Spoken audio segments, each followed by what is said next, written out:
नमस्कार, संतोष की रिपोर्ट में आप सबों का स्वागत है। देखिए, अशोक चौधरी जी मेरा छोटू है, छोटा भाई। जब कभी भी खबर चलाते हैं ना आप पर, तो मेरा छोटू भाई का फोन आ जाता है, संतोष भैया काहेल चला देते हैं, मत चलाइए। हमको भी होता है कि ना, चौधरी जी को लगता होगा कि भाई संतोष जी हमको टारगेट करते हैं, लेकिन ऐसा नहीं है। लगता है कि कुछ चाह के आप करते हुए, अनचाहे में भी हो जाता है। लेकिन हमारे जैसे पत्रकार तो सवाल खड़ा करेगा ही, और सवाल इसलिए खड़ा करेगा कि आप नीतीश के साथ हैं। आप अगर भाजपा में रहते तो ये सवाल नहीं होता, क्योंकि भाजपा इन सब चीज़ों से दूर हो चुका है। आरजेडी में रहते तो कोई बात ही नहीं है, कांग्रेस में रहते तो झांकने भी नहीं जाते कि आप क्या कर रहे हैं उससे। लेकिन जहां राजनीति में अभी भी कुछ चीज़ों को लेकर नीतीश का ऑब्जर्वेशन है, इसलिए हम सवाल कर देते हैं। आज आपने अपने सोशल पेज पर एक फोटो लगाया है, जिसमें पाटलिपुत्रा यूनिवर्सिटी के वाइस चांसलर के साथ आपने फोटो लगाया। एक तो वो वाइस चांसलर महोदय को भी शर्म हया नहीं है, यह जानते हुए कि मिस्टर अशोक चौधरी उन्हीं के विश्वविद्यालय में प्रोफेसर, मतलब असिस्टेंट प्रोफेसर के रूप में ज्वाइन करने वाले हैं। इतनी मर्यादा का ख्याल तो उन्हें भी रखना चाहिए कि भाई मंत्री रहे, चाहे प्रधानमंत्री रहे या कोई भी रहे, वाइस चांसलर की ये दुर्गति क्यों हुई है, या वाइस चांसलर सोसाइटी में क्यों इस तरीके से सबसे मतलब अलग नजरिया से लोग देखने लगा है। हायरार्की में वाइस चांसलर का अपना स्थान रहा है, वो स्थान क्यों खत्म हुआ, उपेंद्र कुमार जी ये समझिए। और ये सवाल हम मंत्री से इसलिए कर रहे हैं, अशोक चौधरी से, कि नीतीश कुमार के मंत्रालय में आप मंत्री हैं, नीतीश कुमार की पार्टी के आप मंत्री हैं।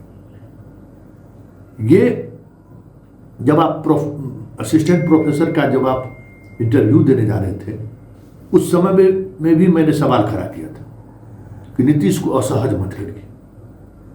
नीतीश के साथ रहने वाले किसी भी पॉलिटिशियन ने, एक से एक दबंग पॉलिटिशियन रहा जो समता पार्टी के दौर से उनके साथ रहा, लालू यादव के जंगल राज के खिलाफ मजबूती के साथ खड़ा रहा, लेकिन नीतीश कुमार अपने उस आवरण को हमेशा बचा कर रखा, अपने उस चरित्र को हमेशा बचा कर रखा। और सूचिता को लेकर, हालांकि राजनीति में सूचिता की बात करना बड़ा बेईमानी है, लेकिन फिर भी नीतीश कुमार ने हमेशा सूचिता को लेकर जो पब्लिक ओपिनियन रहा है उसका उन्होंने ख्याल किया। किस तरीके से आप इंटरव्यू देने गए, किस तरीके से आपका कागजात की जांच हुई, कैसे आपने इंटरव्यू दिया, सबको पता है। फिर आपका चयन होता है, उस चयन के बाद आपको कौन सा विश्वविद्यालय आपको दिया गया है, सब कुछ पब्लिक डोमेन में। अरे ये मुलाकात पर्दे के पीछे भी रह सकता था, इस मुलाकात को आपने सार्वजनिक क्यों किया? और इस मुलाकात के सार्वजनिक करने से आपको कोई परहेज नहीं होगा, या आपको ये समझ में भी नहीं आ रहा होगा कि इसका मतलब क्या है। लेकिन समाज इन चीजों को सिर्फ देखता ही नहीं है, इन चीजों को गलत मानता है। अभी भी समाज शिक्षक, प्रोफेसर, वाइस चांसलर इन लोगों को एक अलग नजरिए से देखने की कोशिश करता है। ये अलग बात है कि ये लोग अपना ही सब कुछ खत्म किए, कोई दूसरा खत्म नहीं किया, ये अपना ही खत्म किया। आप कहेंगे कि हम सवाल क्यों खड़ा कर रहे हैं अशोक चौधरी जी? सवाल हम इसलिए खड़ा कर रहे हैं कि अशोक चौधरी को नीतीश कुमार किस परिस्थिति में लाया, सबको पता है। आपकी क्या राजनीतिक हैसियत उस समय में थी, सबको पता है। आज आपकी क्या राजनीतिक हैसियत है, वो भी सबको पता है। नीतीश है तो आप हैं। नीतीश जिस दिन आंख बंद कर लेंगे ना, आप भले बहुत तरीके की सियासत गोटी से सेकने की कोशिश कर रहे हैं, कहीं कोई देखने वाला नहीं मिलेगा।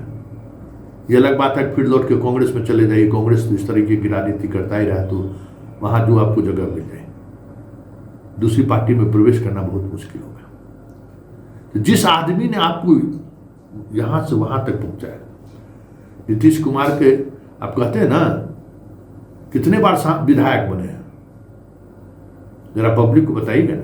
और नीतीश कुमार ने आपको कितना बार मंत्री और विधान पार्षद बनाया, और किस सम्मान के साथ हमेशा बेटा की तरह देखा है।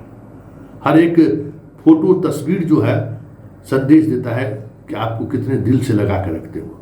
तो उस आदमी का तो ख्याल रखिए, उस आदमी का तो उसके इमेज का ख्याल रखिए। वो आदमी जीवन में और क्या किया है, उसका इमेज ही ना आज पूंजी है। आज एक ऐसा व्यक्ति जो मानसिक तौर पर स्वस्थ नहीं है, एक ऐसा व्यक्ति जिसका कोई जाति आधार नहीं है, फिर भी इस स्थिति में भी बीजेपी जैसी मजबूत पार्टी की हैसियत नहीं है कि नीतीश को नजरअंदाज कर दे। वजह क्या है? नैतिकता। वजह क्या है? मूल्य। और उसके साथ जनता खड़ी है। क्यों नीतीश के साथ जनता खड़ी है? इस स्थिति में भी नीतीश को स्वीकार करने के लिए कौन तैयार है? क्यों तैयार है? तो कभी अशोक चौधरी जी सीतामढ़ी लोकसभा चुनाव के परिणाम पर गौर करिएगा। वहां देवेश चंद्र ठाकुर जैसे लोग चुनाव जीत कर आ गए, वो नीतीश का करिश्मा है।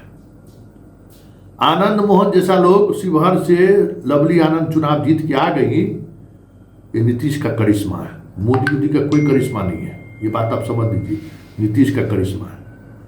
अगर मोदी का करिश्मा रहता तो आर.के. सिंह भी जीतते, राम कृपाल यादव भी जीतते और सुशील सिंह भी जीतते। ये सिर्फ नीतीश का करिश्मा है। क्यों?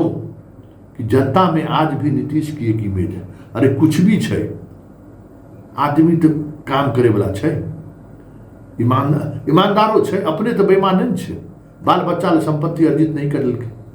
लेकिन आप सोचिए, जिस आदमी ने नीतीश कुमार को राजनीतिक रूप से आत्महत्या कर दिया, करने पर मजबूर कर दिया, समझिए कि उसकी हत्या कर दी, राजनीतिक हत्या कर दिया, उस आदमी के टिकट पर आप बेटी को सांसद बना रहे हैं। वो आदमी आज उस मना स्थिति में नहीं है, इसीलिए ना।